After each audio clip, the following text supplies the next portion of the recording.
दोस्तों, जीवन में अक्सर हम अपनी असफलताओं के लिए किस्मत को दोष देते हैं। हम सोचते हैं कि हमारे पास पर्याप्त संसाधन नहीं है, हमारी मेहनत बेकार जा रही है और बाकी लोग हमसे बेहतर हैं। लेकिन क्या कभी हमने यह सोचा है कि हमारी असली समस्या हमारी सोच और हमारे कर्म हैं? आज मैं आपको एक ऐसी प्रेरणादायक कहानी सुनाने जा रहा हूं जो न सिर्फ आपकी सोच को बदल देगी, बल्कि आपको यह भी सिखाएगी कि किस्मत के भरोसे बैठने से कुछ नहीं होता।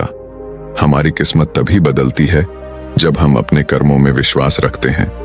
तो चलिए जानते हैं कि कैसे मेहनत और सही दिशा में किए गए कर्म जीवन को बदल सकते हैं।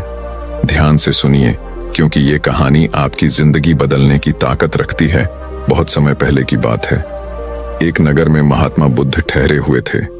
तभी वहां पर एक किसान आया और वह महात्मा बुद्ध से कहता है, हे बुद्ध, मेरी किस्मत बहुत खराब है। मैं जो भी काम करता हूं वो सब बिगड़ जाता है। मुझे मेरी मेहनत का कोई फल नहीं मिल पाता। मैं एक किसान हूं, मैं खेती करता हूं, लेकिन मेरी फसल कभी अच्छी नहीं हो पाती और इसी वजह से मैं बहुत परेशान रहता हूं। पता नहीं क्यों मेरे साथ ही ऐसा क्यों होता है। इसके उपाय के लिए मैंने कई साधु संतों से बात की, कई ज्ञानियों से उनकी राय ली। उन्होंने जो कुछ भी कहा मैंने वह सब कुछ किया। मैंने सभी तरह के अनुष्ठान, पूजा पाठ और यहां तक कि हर प्रकार के कार्य करके देख लिए, लेकिन फिर भी मुझे इसका कोई लाभ ही नहीं मिल रहा। और वहीं पर मेरे अन्य गांव वाले, उन सब की फसल बहुत अच्छी होती है, जबकि वह अपने खेतों में उतनी मेहनत भी नहीं करते, लेकिन फिर भी उनकी फसलें हमेशा ही बहुत अच्छी होती हैं। मैंने सुना है कि आप सभी की समस्या का समाधान करते हैं, इसीलिए मैं आज आपके पास आया हूं। क्या आप मेरी समस्या का समाधान कर सकते हैं? हे तथागत, क्या आप मेरी किस्मत बदल सकते हैं? उस किसान की वह सारी बातें सुनकर महात्मा बुद्ध मुस्कुराने लगे और उस किसान से कहते हैं, भंते, तुम्हारी किस्मत तो पहले से ही बहुत अच्छी है, सब कुछ तो तुम्हारे पास ही है, फिर भला तुम ऐसा क्यों कहते हो कि तुम्हारी किस्मत अच्छी नहीं है? इस पर वह किसान महात्मा बुद्ध के इस प्रश्न का जवाब देते हुए कहता है, हे तथागत, मेरे पास क्या है?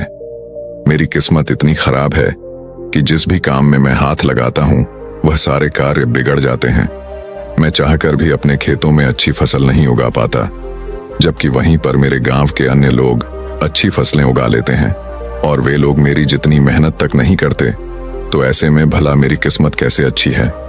इस पर महात्मा बुद्ध मुस्कुराते हुए उस किसान से कहते हैं, भंते, तुम्हारे पास एक स्वस्थ शरीर है, तुम्हारे सभी अंग अच्छी तरह से काम करते हैं, तुम्हारा मस्तिष्क भी अच्छी तरह से काम करता है और तुम्हारे पास अच्छी खासी जमीन भी है। भला तुम्हारे पास किस चीज की कमी है? अगर ऐसे देखा जाए तो तुम्हारी किस्मत तो बहुत अच्छी है। इस पर वो किसान महात्मा बुद्ध से कहता है, हे तथागत, मेरी समस्या यह नहीं है। मेरी समस्या तो यह है कि जिन भी कार्यों में मैं हाथ डालता हूं वह कार्य बिगड़ क्यों जाते हैं। रही बात जमीन, अच्छा शरीर, अच्छा मस्तिष्क और अच्छे अंगों की, तो वह तो सभी के पास है।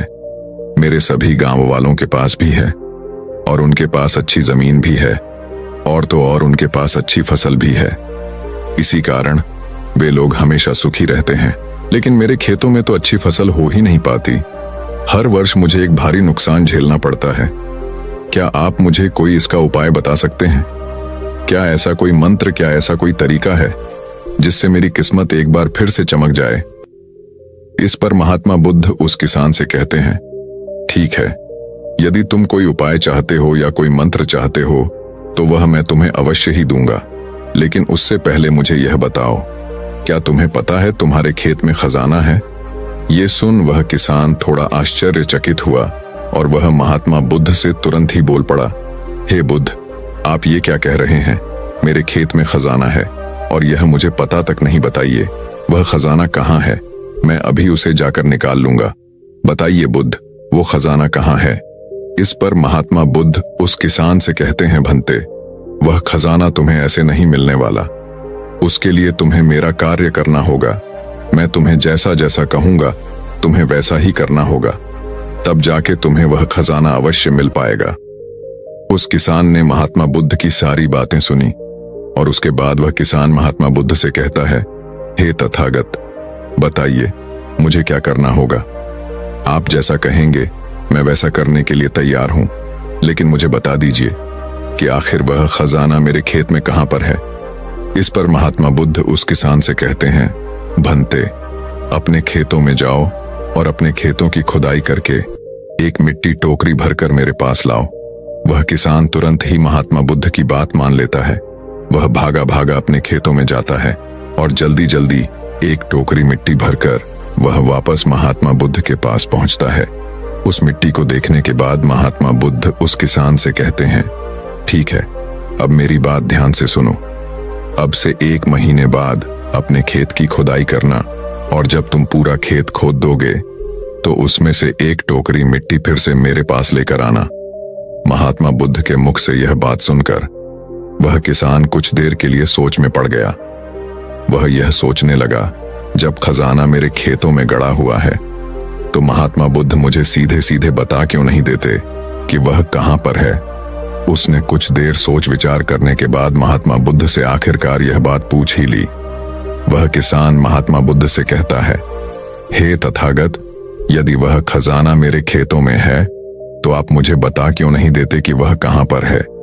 मैं उसे अभी जाकर निकाल लेता हूं। भला मुझे 1 माह का इंतजार क्यों करना है? आखिर इसकी क्या जरूरत है? इस पर महात्मा बुद्ध बड़े शांत स्वर से उस किसान से कहते हैं, भंते, हर कार्य का एक समय होता है और वह कार्य यदि उचित समय पर किया जाए तो वह हमें उचित और शुभ फल देता है। तुम चाहते हो तो मैं तुम्हें खजाना बता देता हूं कि वह खजाना तुम्हारे खेतों में कहां गड़ा हुआ है। लेकिन एक पल के लिए यह भी सोच लो, अगर तुम अभी उस खजाने को पाने की कोशिश करोगे तो हो सकता है कि तुम्हारे हाथ तो कुछ भी ना आए। सोच लो, तुम अभी उस खजाने को पाना चाहते हो या 1 महीने के बाद। महात्मा बुद्ध के मुख से यह सारी बातें सुनकर वह किसान कुछ देर के लिए सोच विचार में पड़ गया और फिर वह महात्मा बुद्ध से कहता है, हे तथागत, आप जैसा कहेंगे मैं वैसा ही करूंगा। इतना कहकर वह महात्मा बुद्ध को प्रणाम करके वापस घर लौट जाता है। वह जैसे तैसे अपने मन को मार तो लेता है, अपनी इच्छाओं को दबा तो लेता है, किंतु अब भी उसका मन बहुत बेचैन था। वह उस खजाने को जल्द से जल्द पाना चाहता था। रात में उसे खजाने के सपने आया करते थे। वह दिन भर केवल खजाने के बारे में ही सोचता रहता था। जब भी वह खेत जाता तो एक किनारे पर बैठता और उस खजाने के बारे में सोचने लग जाता। दिन भर हर समय उसके मन में केवल खजाना पाने के विचार ही चलते रहते। वह यह सोचता रहता कि जब मुझे खजाना मिल जाएगा तो मैं तो इस नगर का सबसे अमीर आदमी बन जाऊंगा। मेरे पास सारे ऐशो आराम होंगे और मैं अपना जीवन आनंदमय बिताऊंगा। मुझे किसी चीज की कोई कमी नहीं होगी। देखते ही देखते ऐसे ही करीब 1 माह बीत गए और वह अपने खेतों में गया और उसने अपने खेतों में से एक टोकरी मिट्टी खोदी। उस टोकरी में भरकर वह महात्मा बुद्ध के पास पहुंचा और महात्मा बुद्ध से कहता है, हे तथागत, यह लीजिए एक टोकरी मिट्टी जो मैंने अपने खेत से लाई है। अब बताइए वह खजाना कहां पर है। इस पर महात्मा बुद्ध उस किसान से कहते हैं, क्या तुमने अपना सारा खेत खोद दिया? इस पर वो किसान महात्मा बुद्ध से कहता है, नहीं तथागत, आपने कहा था केवल एक टोकरी मिट्टी ही आपको चाहिए, इसलिए मैंने केवल एक टोकरी मिट्टी ही निकाली। भला उसके लिए मुझे पूरा खेत जोतने की क्या जरूरत है? बस आप मुझे यह बता दीजिए कि वह खजाना मेरे खेतों में कहां पर गड़ा हुआ है। मैं जाकर वहीं पर खोदूंगा और वह खजाना निकाल लूंगा। इस पर महात्मा बुद्ध उस किसान से कहते हैं, भंते, वह खजाना पूरा खेत जोतने से ही मिलेगा। यदि तुम अपना खेत नहीं जोतोगे तो वह खजाना कभी नहीं बाहर आने वाला। अब सोच लो तुम्हें क्या करना है।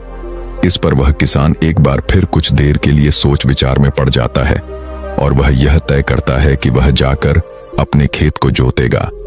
इसलिए वह महात्मा बुद्ध को प्रणाम करके वापस घर लौट जाता है और अगले ही दिन वह अपना सारा खेत जोतकर एक बार फिर से एक टोकरी मिट्टी भरकर महात्मा बुद्ध के समक्ष पहुंच जाता है। तभी महात्मा बुद्ध उस किसान से कहते हैं, भंते, अभी तुम्हारा खेत ठीक से नहीं जोता गया है। जाकर एक बार फिर कोशिश करो, एक बार फिर अपने खेतों में हल चलाओ। इस पर वह किसान महात्मा बुद्ध से कहता है, हे तथागत, मेरे पास हल नहीं है, बल्कि मैं खुद से ही हल की जगह पर खेत जोतता हूं। इस पर महात्मा बुद्ध उस किसान से कहते हैं, कोई बात नहीं भंते, एक बार फिर परिश्रम करो और इस परिश्रम का फल तुम्हें अवश्य मिलेगा। वह किसान महात्मा बुद्ध की बात मान लेता है और वह एक बार फिर से अपने खेतों में मेहनत करता है। वह एक बार फिर से हल चलाता है और एक टोकरी मिट्टी लेकर वह महात्मा बुद्ध के समक्ष फिर से उपस्थित हो जाता है। मिट्टी देखकर महात्मा बुद्ध उस किसान से कहते हैं, हाँ अब ठीक है, किंतु अब तुम्हें मेरा दूसरा कार्य करना होगा। इतना कहकर महात्मा बुद्ध उस किसान से कहते हैं, जाओ और अपने खेतों में उन फसलों की बीज डालो जिन फसलों को तुम उगाना चाहते हो। इस पर वह किसान थोड़ा अचरज में महात्मा बुद्ध से कहता है, हे तथागत, आपने तो खजाने की बात की थी, फिर बीच में यह फसल कहां से आ गई? इस पर महात्मा बुद्ध उस किसान से कहते हैं, भंते, अगर तुम्हें खजाना चाहिए तो तुम्हें मिट्टी में बीज तो डालने ही होंगे। इस पर वह किसान महात्मा बुद्ध से कहता है, हे तथागत, आप जैसा कहेंगे मैं वैसा करने के लिए तैयार हूं, किंतु यदि मैं अभी बीज लेने जाऊंगा तो वो मुझे महंगे पड़ेंगे और अभी मेरे पास इतना धन भी नहीं है। यदि मैं कुछ समय बाद उसे लेने जाऊंगा तब वह मुझे सस्ते मिल सकते हैं। इस पर महात्मा बुद्ध उस किसान से कहते हैं, भंते, मैंने तुम्हें कहा था, यदि हम किसी कार्य को सही समय पर करते हैं तो हमें उचित लाभ मिलता है, किंतु अगर वही कार्य उस समय पर नहीं होता तो उसका फल हमें नहीं मिल पाता। इसीलिए आज ही जाओ और अपने खेतों में बीज डालो। वह किसान महात्मा बुद्ध की बात मान लेता है। वो महात्मा बुद्ध को प्रणाम करके बीज लेने निकल जाता है। बीज लाकर वह अपने खेतों में भी डाल देता है और फिर वह महात्मा बुद्ध के पास वापस पहुंचता है और बुद्ध से कहता है, हे तथागत, आपने जैसा कहा था मैंने वैसा ही किया। अब मुझे बताइए कि आखिर मेरे खेतों में वह खजाना कहां पर है ताकि मैं उसे निकाल सकूं। इस पर महात्मा बुद्ध मुस्कुराने लगे और उस किसान से कहते हैं, भंते, अभी तो तुम्हें एक और कार्य करना है, उसके बाद वह खजाना तुम्हें खुद ब खुद दिखेगा। किसान महात्मा बुद्ध से कहता है, हे तथागत, बताइए अब वह कौन सा काम है